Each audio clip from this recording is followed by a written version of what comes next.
नमस्कार विद्यार्थी मित्रांनो, स्वागत आहे तुमचं विजन अकॅडमीच्या चालू घडामोडी या यूट्यूब चॅनलमध्ये. नमस्कार. आज आपण कालच्या प्रश्नपत्रिकेतील गणिताचे प्रश्न कसे सोडवायचे ते पाहणार आहोत. आपला पहिला प्रश्न आहे 36 गुणिले 6 भागिले 3 अधिक 5 वजा 3 बरोबर किती? ऑप्शन आहेत 72, 75, 74 की 76. हा प्रश्न कंचे भागुबेव या नियमानुसार सोडवायचा आहे. म्हणजेच काय, तर पहिले कंस सोडवायचा, नंतर चे, त्यानंतर भागाकार, गुणाकार, बेरीज आणि वजाबाकी या क्रमाने आपल्याला याच्यावर क्रिया करायच्या. तर आपल्या प्रश्नामध्ये कंस नाहीये, तो गेला, ब्रॅकेट पण नाहीये, ते पण गेलं. ठीक आहे.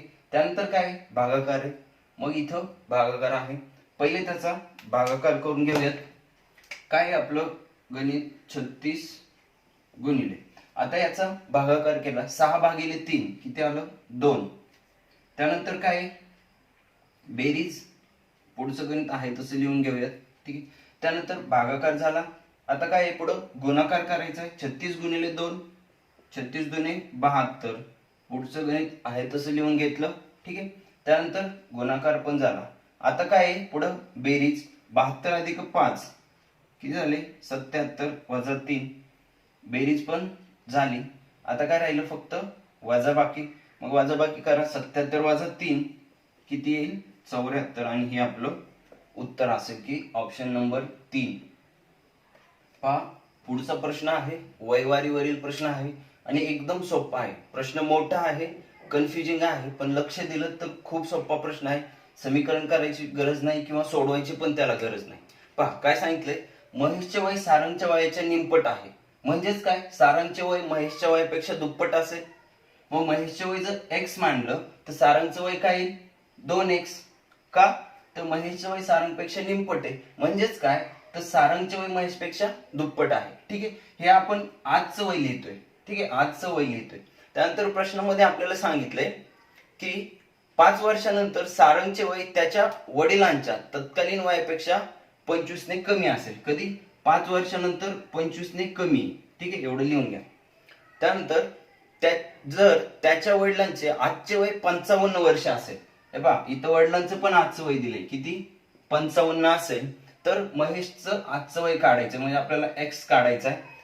खूप सोपं गणित आहे, समीकरणामध्ये नका टाकू, डायरेक्ट हे पहा, आजचं वय 55 नाही, 5 वर्षानंतर किती असेल, 55 मध्ये 5 ऍड होतील, म्हणजेच किती झालं 60 वर्ष झालं.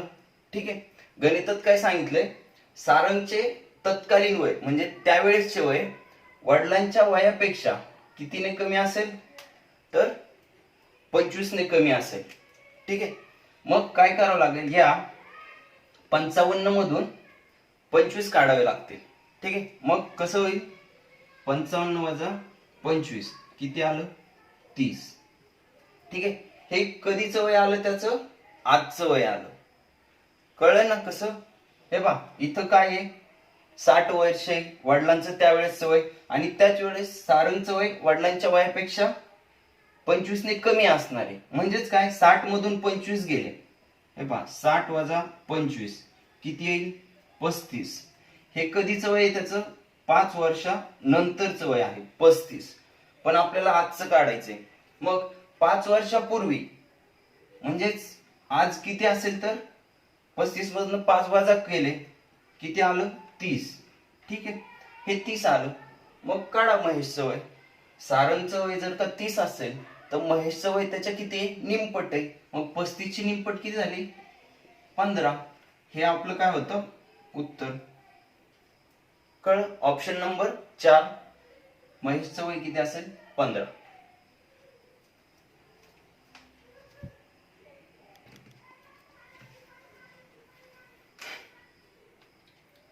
पुढील प्रश्न पाहूया. कालमापनावरचा प्रश्न आहे.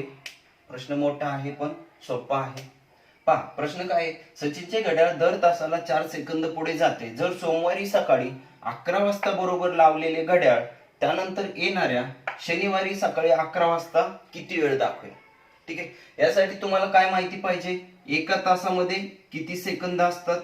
ठीक आहे. आणि एका दिवसामध्ये किती तास असतात, हे बेसिक नॉलेज तुम्हाला पाहिजेच इथं. ठीक आहे. पहा काय सांगितलंय तर सोमवारी सकाळी 11 वाजता लावलेलं आहे घड्याळ, बरोबर. सोमवार सकाळी 11 वाजता. आता आपल्याला पहिले काय काढावं लागेल की एकूण तास किती दिले ते काढावं लागेल. मग पहा, सोमवार ते मंगळवार किती तास झाले दोन्हीच्या मध्ये, 24 तास. तसंच बुधवार, गुरुवार, शुक्रवार आणि शनिवार, ठीक आहे, अशा प्रकारे. मग या दोन्हीच्या मध्ये 24 तास, या दोन्हीच्या मध्ये 24 तास, इथं 24, इथं 24 आणि इथं 24. किती तास झाले? 24 24 24 24 24. 20 अपाचे 100, 4 पंचे 20, म्हणजेच किती? 120 तास घड्याळ पुढे जाणार, ठीक आहे. 120 तास वेळ दिलाय. याच्यामध्ये काय सांगितले कंडिशन, दर तासाला 4 सेकंद पुढे जातं.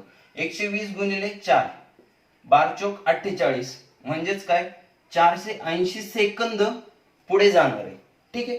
हे झालं सेकंदामध्ये आपण वेळ काढली की 480 सेकंद पुढे जाणार आहे. पण आपल्याला काय विचारले, किती वेळ दाखवेल ते विचारले.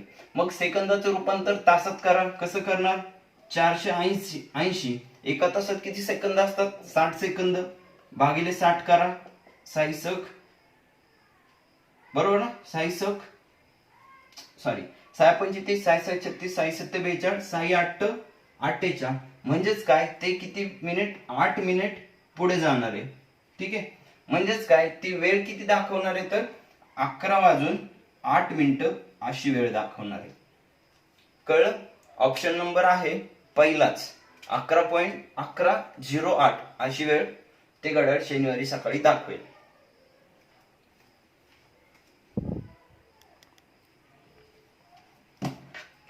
ठीक आहे. पुढचा प्रश्न आहे, 2a अधिक b ही 2 अंकी संख्या 45 असेल, जर एकक स्थानी b असेल तर a बरोबर किती, असं विचारले आपल्याला. हा a शोधायचा आहे. काय दिलंय?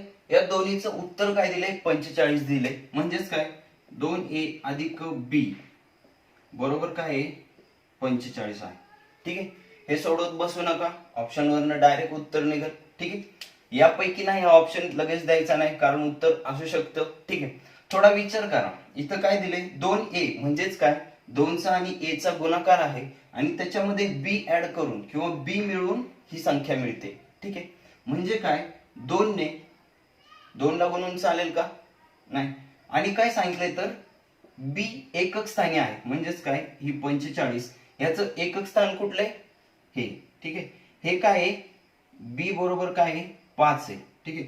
मग इथं जर तुम्ही 5 घेतला, 2 पंचे 10, इथं जर 2 घेतला, 2 दुने 4 अधिक 5 किती? 9 होते. 45 होते का? नाही होत, म्हणून हा ऑप्शन नाही होणार.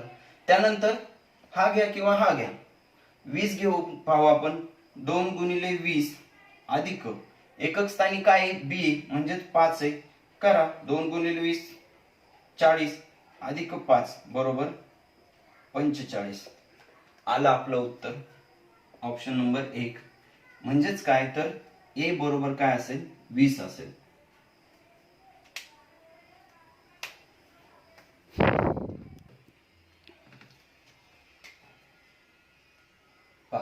पुढील प्रश्न आहे, खूप सोपा प्रश्न आहे, पण तुम्ही सराव केलेला असेल तर लगेच सुटेल, नाही तर खूप अवघड प्रश्न आहे. 5, 10, 20 रुपयाच्या नोटांची संख्या समान घेतल्यास त्यांची एकूण बेरीज 4200 आहे, तर त्या नोटांची एकूण संख्या किती? 120, 240, 320 की 360? काय सांगितलंय? 5, 10 आणि 20 रुपयांच्या काही नोटा आहेत आणि त्या समान प्रमाणात घेतल्या तर त्यांची बेरीज होती 4200 रुपये, ठीक आहे. तर त्या नोटांची एकूण संख्या काढायची आपल्याला. मग कसं काढणार? सरळ ऑप्शन वरनं जाऊ. 3 प्रकारच्या नोटा आहेत आणि समान आहेत, म्हणजेच काय या संख्येचं भागिले 3 करा. 3 चोक 12, 40 नोटा येतील हा ऑप्शन असेल तर. याचं 8 त्रिक 24, 80 येतील. याचं काय येईल? 7 चोक 28 आणि 8 चोक 32. इथं हे काय 24 ला 3 भाग करा. 8 त्रिक इथं 30 नोटा येतील, इथं 80 येतील आणि इथं किती येतील? 12 36, ठीक आहे. 120 नोट आहेत प्रत्येक संख्येच्या. मग करून पहा सरळ. 5 गुणिले 40, 5 रुपयाच्या 40 नोटा असतील तर किती होतील? 100 रुपये. 10 रुपयाचे 40 असतील तर 400 रुपये आणि 20 रुपयाचे 40 असतील तर 800 रुपये. किती होती याची बेरीज पहा. 8 आणि 4 12 आणि 1 13, म्हणजे 1300 रुपये होती. पण बेरीज पाहिजे 4200. मग हा ऑप्शन नाही होणार. आता पहा यानंतर पुढचा ऑप्शन घ्या. 120 आहे, याच्या दुप्पट ऑप्शन आहे. म्हणजेच काय, बेरीज सुद्धा याच्या दुप्पट होईल. 1300 ची दुप्पट 2600 होईल, बरोबर. पण 4200 पाहिजे, हा पण नाही गेला. त्यानंतर पुढचं पहा. 80 आहेत, ठीक आहे. इथं 40 होते तेव्हा 1300 होती. इथं 40 होत्या,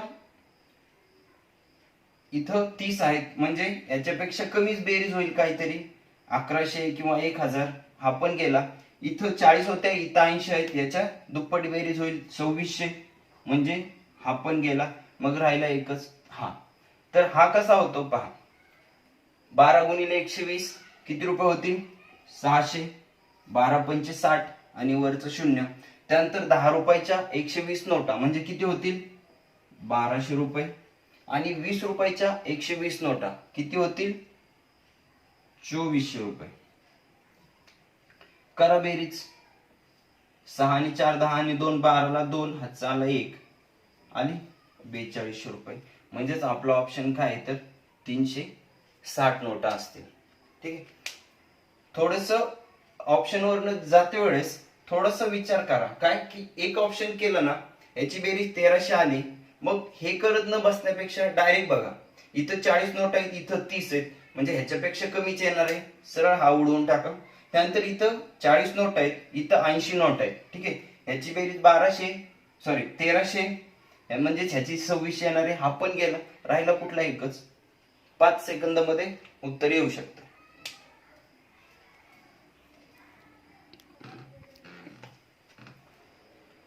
पुढील प्रश्न पहा. -16 भागिले वजा ब्रॅकेट -2, ठीक आहे, बरोबर किती विचारले. प्रश्न सोडवायचा आपल्याला. आपल्या नियमाप्रमाणे सोडू. -16 भागिले वजा कंसात वजा 2. आपल्या नियमाप्रमाणे पहिले कंस सोडवून घ्यायचा. वजा गुणिले वजा काय होतं? काही वजा गुणिले वजा, कंसाच्या बाहेर वजा आहे आणि पुढे एक वजा आहे. काय होईल? वजा वजा अधिक येईल, म्हणजेच कंस निघून जाईल. राहिला काय? 2, बरोबर. मग 16 भागिले 2 करा. -8, ऑप्शन नंबर 2.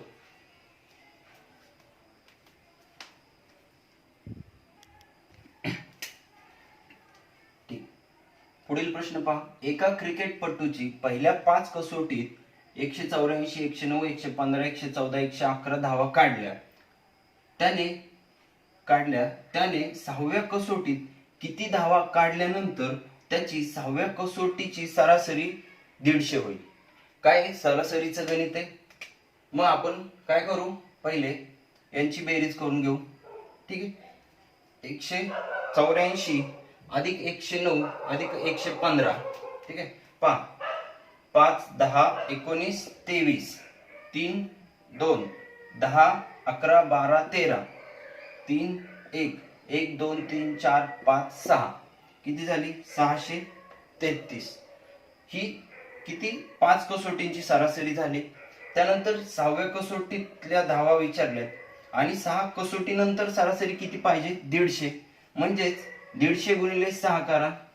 150 गुणिले 6 15 90 आणि वरचं 0 म्हणजे 900 येईल, बरोबर. ही आहे 633 पहिल्या 5 कसोटींची सरासरी आणि ही 6व्या कसोटी नंतरची सरासरी. मग 6व्या कसोटीची सरासरी वजा पहिल्या 5 कसोटींची सरासरी. 7 1 4 1 2, म्हणजेच काय तर त्याने 6व्या कसोटीमध्ये 267 धावा कराव्या लागतील, तेव्हा त्याची 6व्या कसोटी नंतर सरासरी 150 होईल. अशा प्रकारे.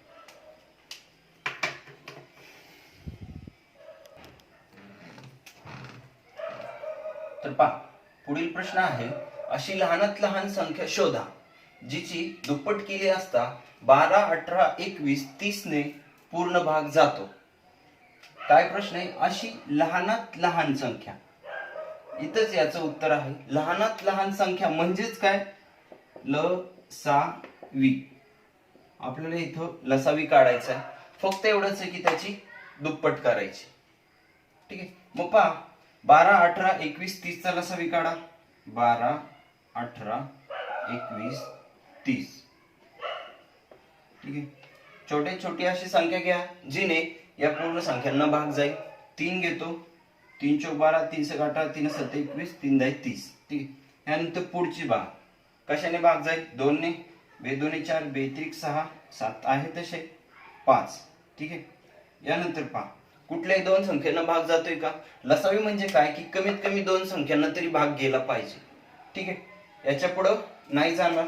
मग गुणाकार 3 2 6, 6 2 12, 12 3 36, 36 5 180.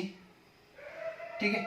याला आपण 36 ने बोलू शकत नाही, याला लगेच भाग जातोय. 3 5 15 आणि 6 3 18, 150 आणि 30 180 गुणिले 7 करा. किती? आता पहा, 180 ला 7 ने गुणायचंय. तसं न करता 18 ने 7 ला गुणा. 18 चा पाडा येतो 18 95, 18 सक अष्टोदर्श 18 7 26. म्हणजेच किती? 260 येईल. ठीक आहे. सॉरी, 26 म्हणजे 126 आलं आणि वरचा शून्य आहे तसं. हे आलं आपलं. काय आलं? याचा लसावी आला. पण आपल्याला काय सांगितलंय की दुप्पट केली असता. म्हणजेच काय? ही दुप्पट आहे. आपल्या उत्तराची ही दुप्पट आहे. मग बघा, 1260 ची निमपट काय येईल? 630. म्हणजेच ऑप्शन नंबर 2 हे आपल्या याचं उत्तर आहे.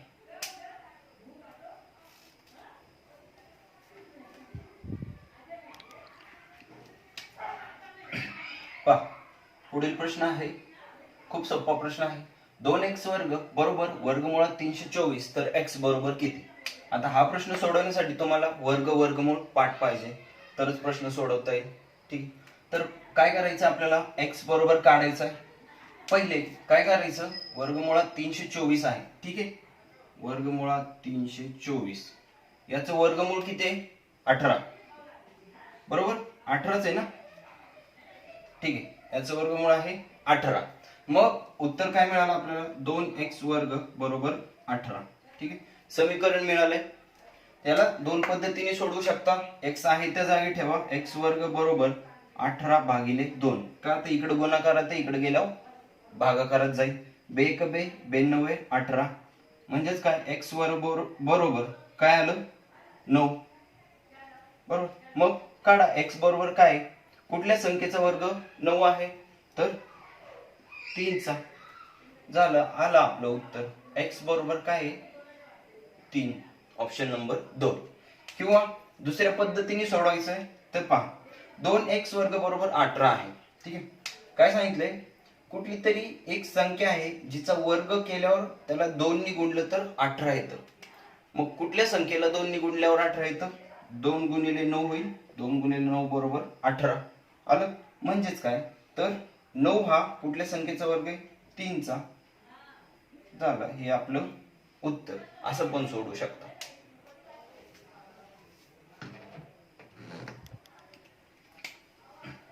पहा, पुढील प्रश्न आहे, 0.000065 बरोबर किती म्हणून विचारले.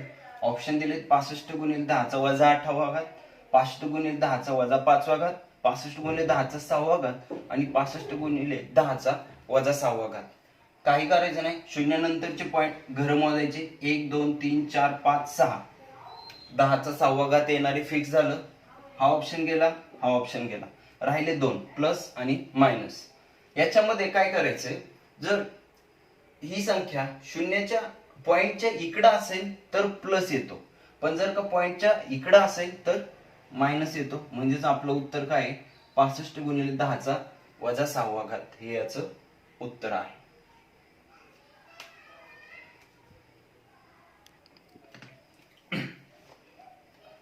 पहा, पुढील प्रश्न आहे, पगारात 15% वाढ झाल्यावर पगार 92 होतो, तर मूळचा पगार किती? 78, 79, 80, 81. शेकडेवारीचा प्रश्न आहे. खूप सोपा प्रश्न आहे. 2 मिनिटात उत्तर निघतं. फक्त तुमची शेकडेवारीची संकल्पना पाठ पाहिजे.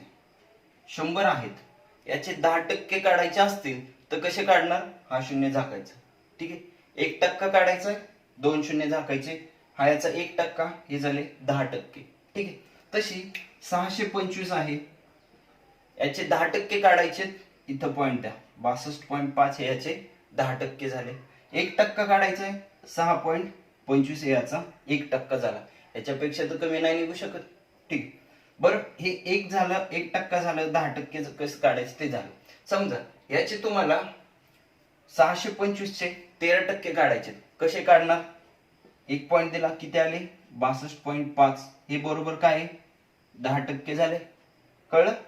त्यानंतर आणखी 3% काढायचे. आपण काय सांगितलंय? 1% काढण्यासाठी शेवटून 2 घरं सोडून पॉईंट द्यायचा. हा झाला 1%. किती टक्के काढायचे? 3. सायंत्रिक 18.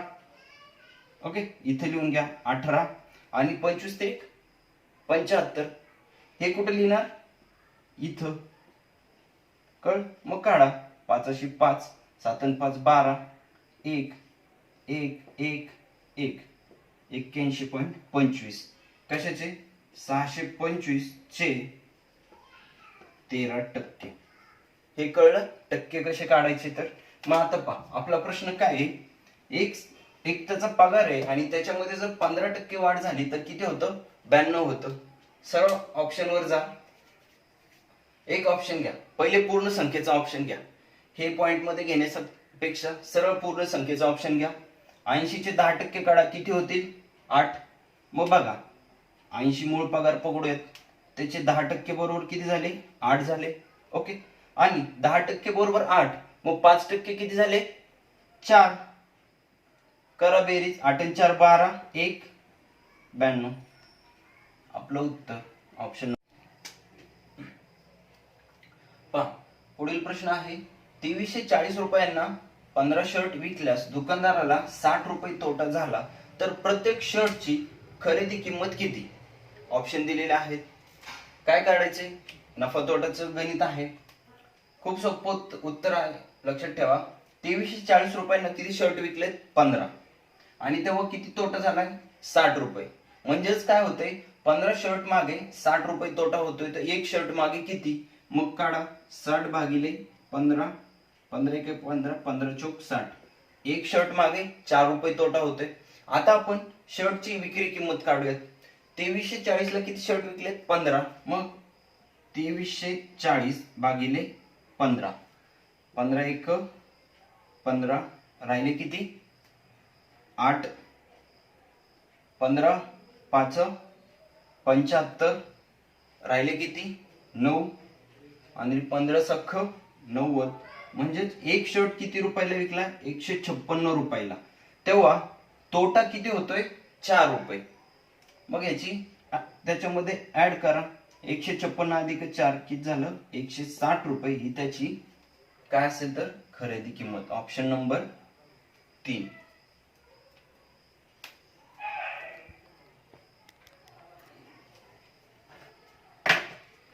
पहा, पुढील प्रश्न आहे. श्रेयाने एक कपाट विकले तेव्हा दलाली दिल्यानंतर 1800 रुपये मिळाले. जर तिने 10% दलाली दिली असेल तर त्या कपाटाची विक्री किंमत किती? आपल्याला विक्री किंमत काढायची. केव्हा काढायची? या विक्री किमतीतून 10% दलाली दिल्यानंतर ही एवढे तिला पैसे मिळालेत. म्हणजे काय? ह्याच्यामध्ये 10% ऍड केल्यावर किती होतंय ते आपल्याला काढायचंय. मग मगाशी सांगितल्याप्रमाणे करा. काय? 10% काढायचे. ऑप्शन वरनं सरळ जा. एक शून्य कुठल्या तरी संख्येचं झाकून ठेवा. 10% 198 झाले. मग बघा, 1980 मधून 198 गेले, 1800 राहतात का? नाही राहत. हा ऑप्शन नाही होणार. त्यानंतर 2000 आहे. 2000 ला जर का विकला असेल आणि त्यातून 10% जर दलाली दिली तर 10% किती होतात? 200. 2000 मधून 200 वजा केले 1800 होतात का? होतात. म्हणजेच काय? 2000 वजा 200 किती येतं? 1800. हे आपलं उत्तर आहे. कसं हे कळलं? तिने कपाट कितीला विकलं असेल? 2000 रुपयाला. 2000चे 10% म्हणजे 200 रुपये. 2000 तिने दलाली 200 दिली, तिला किती मिळेल? 1800 रुपये. प्रश्न आहे, दर म्हणजे दर शेकडा 10% दराने 5600 रुपयांचे 1.5 वर्षाचे चक्रवाढ व्याज किती? आपल्याला चक्रवाढ व्याज काढायचंय 5600 रुपयावर 10%. मगाशी तुम्हाला टक्के कसे काढायचे ते शॉर्टकट सांगितल्याप्रमाणे 10% काढायचे. 1 शून्य झाकून ठेवा. किती आलं? 560 रुपये 1 वर्षाचं 10%. मग इथे लिहून ठेवा, पहिल्या वर्षी व्याज किती आलं? 560. ठीक आहे. त्यानंतर आता या वर्षी रास काढूयात. पहिल्या वर्षीची 5600 अधिक त्याच्यातलं व्याज किती आलं? 6160 रुपये ही पहिल्या वर्षी रास झाली. ठीक आहे. आता दुसऱ्या वर्षीचं व्याज काढूयात. चक्रवाढ व्याज आहे म्हणून व्याजावर जी काही रास असेल त्याच्यावर लागेल. त्यामुळं दुसऱ्या वर्षीचं 10% काढा, 616. पण पूर्ण वर्षाचं होतंय आपल्याला किती? 1.5 वर्षाचं काढायचं म्हणजे 6 महिन्याचं काढायचंय. म्हणून 616चे अर्धे किती होतील? 308 रुपये दुसऱ्या वर्षीचं व्याज म्हणजे 6 महिन्याचं. मग झालं, आपल्याला व्याज काढायचंय 8 6 8 868. ऑप्शन क्रमांक 3. समजलं? पहा, पुढील प्रश्न आहे, 16 माणसे 1/4 काम म्हणजे 1/4 काम 12 दिवसात करतात. राहिलेले काम 12 दिवसात करण्यासाठी लागणाऱ्या माणसांची संख्या किती? ठीक आहे. तर पहा, पहिले इथं तुम्हाला 1/4, 1/2, 1/3 माहिती पाहिजे. 1/4 म्हणजे किती? तर हा जो पूर्ण भाग असेल तर त्यातील हे 4 भाग केले आणि त्यातील हा 1 भाग म्हणजे काय झाला? 1/4 भाग. ठीक आहे. थोडक्यात पाव भाग झाला. ठीक आहे. आता काय सांगितलंय? 16 माणसे 1/4 काम 12 दिवसात करतात. मग आपण एकूण काम पहिले काढूयात. एकूण काम कसं काढायचं? माणसे, दिवस आणि एकूण काम. ठीक आहे. माणसे किती आहेत? 16. त्यांना दिवस किती लागतायत? 12. ठीक आहे. ह्या दोन्हींचा गुणाकार केला की आपल्याला एकूण काम मिळेल. 16 160, 16 दुने आलं. ठीक आहे. आता पहा, एकूण काम आहे 192. आता 16 माणसांना 1/4 काम करायला किती? 12 दिवस लागतात. ठीक आहे. तर राहिलेलं काम संपवायला 12 दिवसात संपवायला किती माणसे लागतील? आता पहा, 16 माणसांनी 1/4 काम केलंय 12 दिवसांमध्ये. एकूण काम किती आहे? 192. त्याच 1/4 म्हणजे किती होईल? 192 भागिले 4 करा. 4 चौक 16. ठीक आहे.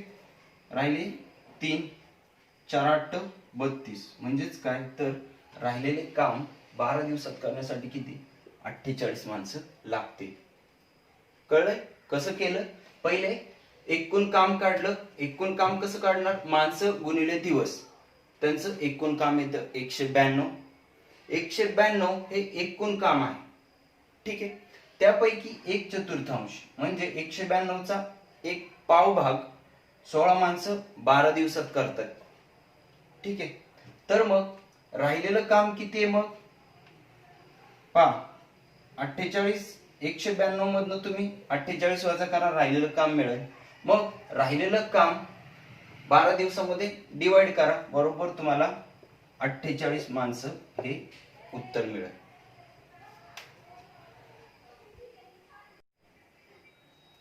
हे पहा, झालं का? चालू.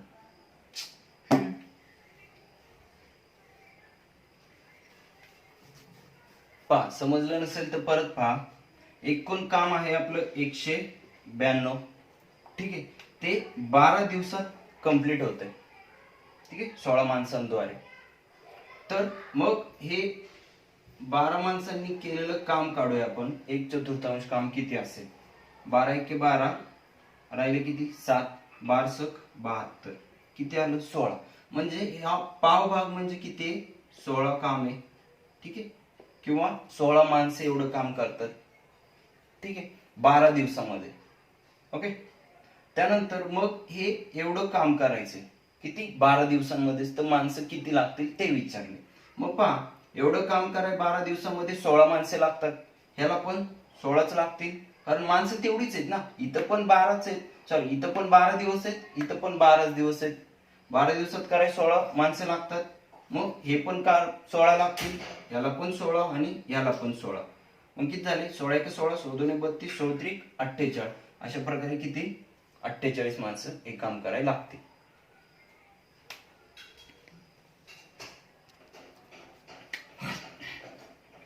पुढील प्रश्न आहे, एका मोबाईलची खरेदी किंमत 3500 रुपये व विक्री किंमत 3220 आहे, तर शेकडा तोटा किती असं विचारले. तर मग पहा, 3500 रुपये काय आहे? खरेदी किंमत आहे, बरोबर, आणि विक्री किंमत किती आहे? 3220 रुपये. खरेदी किमतीमधून विक्री किंमत वजा केली, आपल्याला एकूण तोटा मिळेल. ठीक आहे, 0 8 1 2 0. ठीक आहे, किती आला तोटा? 280 रुपये तोटा होतोय, बरोबर. पण आपल्याला शेकड्यामध्ये काढायचं आहे. ठीक आहे, कुठल्या? खरेदी किमतीच्या. एकूण किंमत किती आहे? 3500. याचे 280 म्हणजे किती टक्के ते काढायचे. ठीक आहे, तर मग मगाशी सांगितलेली ट्रिक शॉर्टकट काय टक्केवारी काढण्यासाठी, तर पहिले 10% म्हणजे किती ते पाहूयात. शून्य झाकून ठेवूयात. 10% म्हणजे किती होते? 350. ठीक आहे, जर 10% ऑप्शन घेतला तर 3500 चा 10% किती होतोय? 350 रुपये तोटा. पण आपल्याला तोटा किती झालाय? 280. म्हणजेच काय? 10% जास्त आहे, म्हणून हा ऑप्शन गेला. आता बघा, ऑप्शन मध्ये 10% जास्त आहे म्हणून कट केलाय. मग 12% असेल का? नाही, तो पण गेला. फक्त 2 ऑप्शन राहिले. आता इथं ऑप्शन चुकून पेपर मध्ये सेम झालेत, पण जर का वेगळे असतील तर काय करायचं? आता 10% म्हणजे 350 येते. ओके, तेवढा होत नाही आपला. 1% म्हणजे किती येते? 35. ठीक आहे, मग 35 घ्या आणि परत 1% 35 किती झाले? 70. ठीक आहे, हे किती आहेत? 10% आणि हे किती आहेत? 2%. मग 10% मधून 2% वजा करा, तुम्हाला उत्तर मिळून जाईल. म्हणजेच किती? शेकडा किती टक्के तोटा होतोय? तर शेकडा 8% तोटा होतोय. अशा प्रकारे. Is it? अय्यो, व्हिडिओ पा लक्ष द्या. पुढील प्रश्न आहे, राम एक काम 10 दिवसात करतो, तर श्याम तेच काम 15 दिवसात करतो. दोघे मिळून ते काम किती दिवसात करते? ठीक आहे, काय झालंय? रामचं एक काम दिलंय, तो 10 दिवसात करतो आणि श्याम तेच काम सारखं आहे. ठीक आहे, म्हणजेच काय? समचलन आहे. ठीक आहे, परंतु दुसऱ्या पद्धतीने पहा, इथं राम आहे आणि इथं श्याम आहे. ओके, राम एक काम आहे कुठलं तरी XYZ, तो किती? 10 दिवसात करतो आणि श्याम 15 दिवसात करतो. या दोघांचा लसावी काढून घ्या. 5 ने भाग जाईल, 5 दुने 10, 5 ते 1 15, 3 दुने 6, 6 पंचे 30. म्हणजेच आपल्याला एकूण काम मिळालं आहे 30. ठीक आहे, दोघांचं सेम असल्यामुळे दोघांचं काम तेच येईल. आता आपण काढू. बघा, एकूण काम 30 आहे. राम ते काम 10 दिवसात पूर्ण करतो. एका दिवसात किती करेल? 3 करेल. 10 त्रिक 30. रोज 3 काम करतो. 10 दिवसात किती होईल? 30 काम, म्हणजेच पूर्ण काम होईल. श्यामचं सुद्धा तसंच. एकूण काम 30 आहे. तो किती? 15 दिवसात पूर्ण करतो. एका दिवसात किती काम करेल? 2. ठीक आहे, आणि आपल्याला प्रश्नात काय विचारलंय? तर ते दोघे मिळून काम किती दिवसात पूर्ण करतील? तेच काम, म्हणजेच किती? 30 काम किती दिवसात पूर्ण करतील असं विचारले. मग यांची बेरीज करा. 3 अधिक 2 5.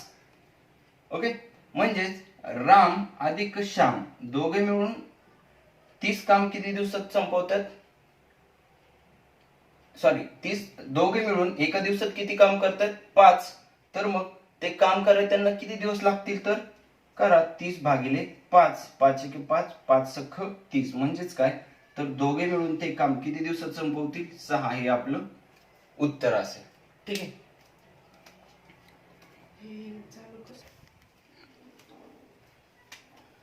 पहा पुढील प्रश्न आहे, एक अशी संख्या शोधा जिच्या लगेच मागची व लगेच पुढची संख्या यांचा गुणाकार 168 आहे आणि ऑप्शन दिलेले आहेत.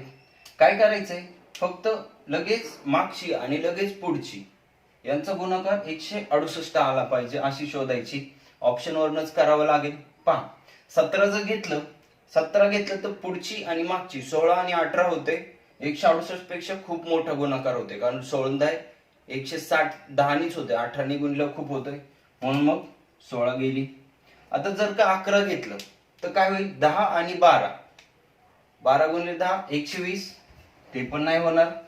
आता पहा 15 घेतलं तर मागची म्हणजे 14 आणि पुढची 16 मग 16 गुणिले 14 किती होईल 16 60चे 160 आणि पुढची कुठली येईल मागची 14 म्हणजे 16 चोक 64 ते पण नाही होणार 224 येते.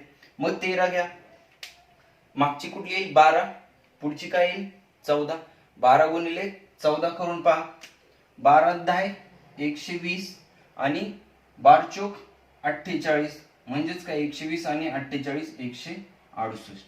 ऑप्शन नंबर 2 हे आपलं उत्तर असेल.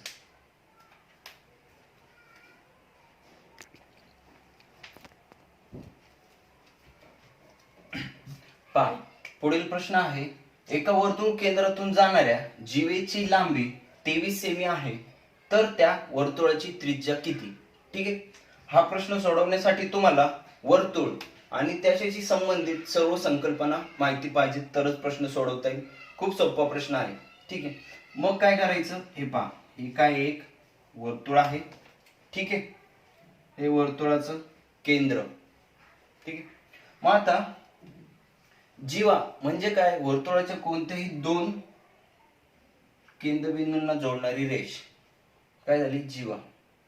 पण आपल्याला काय सांगितले तर वर्तुळाच्या केंद्रातून जाणारी जीवा म्हणजे इथून जाणारी. ठीक आहे. मग केंद्रातून जाणाऱ्या जीवेला काय म्हणतात व्यास.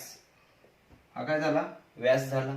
आणि त्रिज्या म्हणजे काय तर वर्तुळ केंद्रातून वर्तुळाच्या कोणत्याही एका बिंदूला छेदणारी रेषा. ठीक आहे. ही काय झाली वर्तुळाची त्रिज्या. ठीक आहे. अशा प्रकारे आता हे झालं वर्तुळाबद्दल. तर काय सांगितलंय वर्तुळ केंद्रातून जाणाऱ्या जीवेची लांबी किती आहे 23 सेंटीमीटर आहे. तर त्रिज्या किती असेल ते विचारले.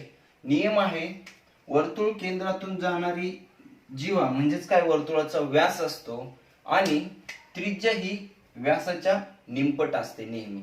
कळलं का. तर समजा हा जो पूर्ण व्यास पकडला तर याची त्रिज्या कुठे येईल ही एवढी त्रिज्या येईल म्हणजेच काय निमपट होते. म्हणजेच काय एकूण जो व्यास आहे त्याच्या निमपट ही त्रिज्या असते. बे एक बे 3 राहिले पॉइंट दिला. ठीक आहे. त्यानंतर बे एक राहिला पॉइंट दिला. एकावर पॉइंट दिल्यामुळे 0 घेतला. बे 5 10 म्हणजेच काय तर आपली त्रिज्या ही किती असेल 11.5 सेमीची असेल.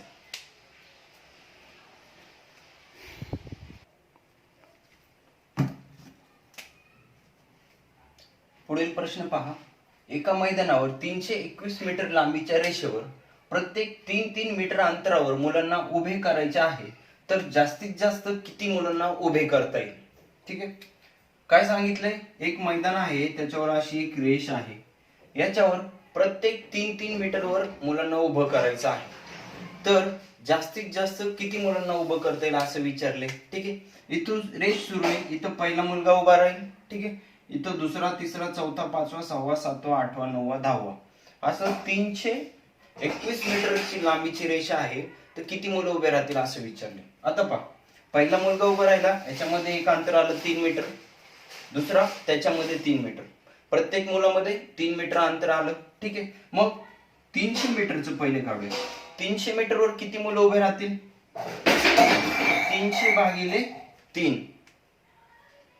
काय येईल 3 1 3 3 1 3 किती आलं 300 मीटर मध्ये किती 100 मुले उभे राहतील. कळलंय. त्यानंतर पहा